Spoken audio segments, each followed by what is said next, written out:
nation. No donation, no salvation. And remember, respect is everything. And we are back, and today we are looking at the Neca Ultimate Robocop.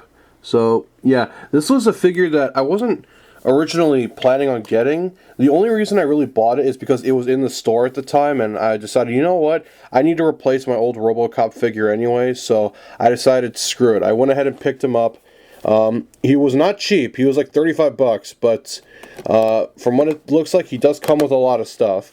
Originally, I was not going to open this figure because I was afraid of damaging it, because I'll be honest, I have my original, and he's seen better days, but we'll compare him in a minute.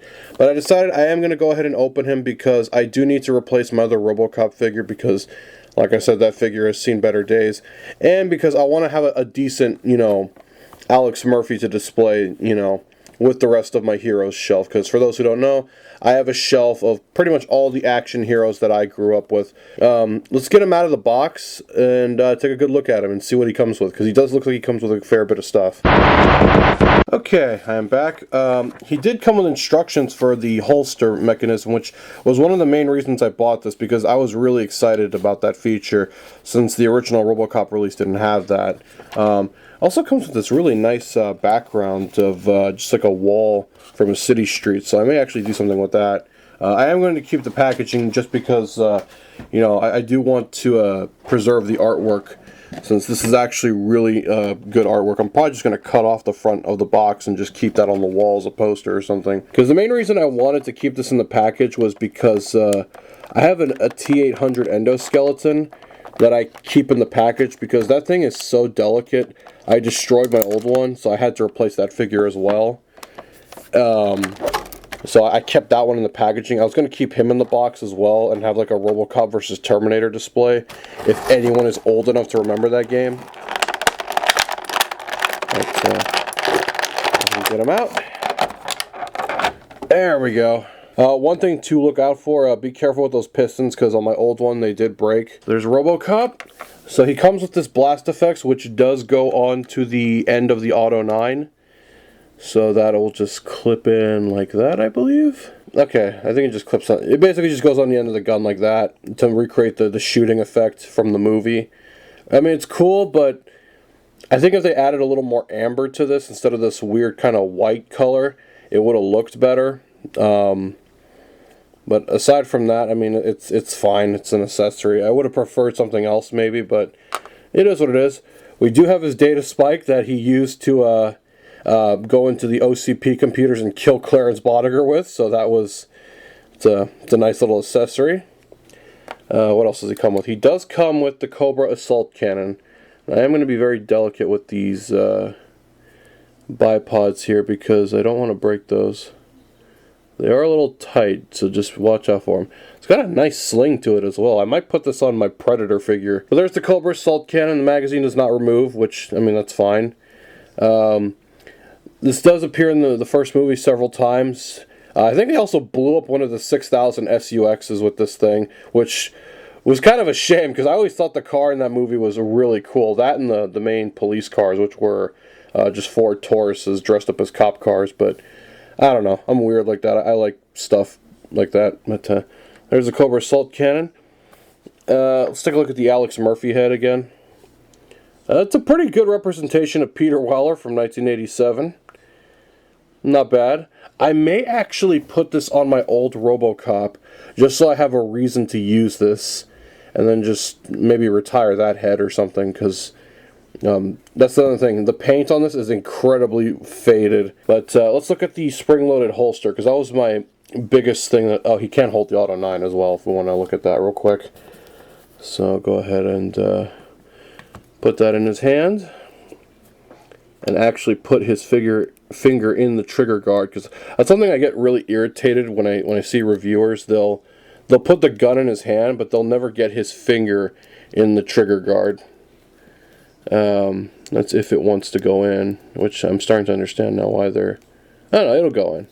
It'll go in. But yeah, you can get his finger in the trigger guard, but you can also replace the hand as well if it'll come out. There we go. Okay, so there's There's his nub, and you can put the data spike on there. I'm not going to put it on there just because I don't want to have to deal with getting that out, and I don't want to break that spike again. But, oh, and I dropped it, of course. That's just the basic visual representation of what that could look like if you wanted to display him with the data spike. But we're going to go ahead and put his regular hand back on. I guess you could also recreate that one scene from Robocop 2 where his arm got blown off. I think it was his arm.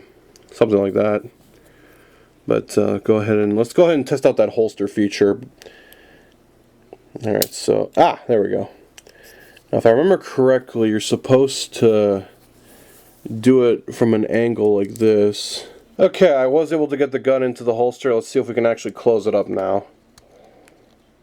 Because I know one of the common issues with this is actually getting that thing to close up decently. Let's see here. There we go. Okay, so the holster is functional, which is really cool. I wish they would have included that on the original, but I guess it just wasn't a thought at the time, since most people are going to be displaying him with his gun out. But go ahead and release the mechanism. I'm actually going to go ahead and just leave that in there because it took me quite a bit of effort to get that in. That's if I can get it back in without it being troublesome. Let's just go ahead and take his gun out. But let's see, can he hold the Cobra assault cannon? I mean, he should be able to. And get that on there as well. His finger seems to, or not his finger, but his arm seems to get stuck on the stock of the rifle. But he does seem to be able to hold it, but his articulation is already very limited to where you can't really pose him with it properly anyway, so I'll probably use that on a different figure entirely. One thing I did notice, the paint is much shinier.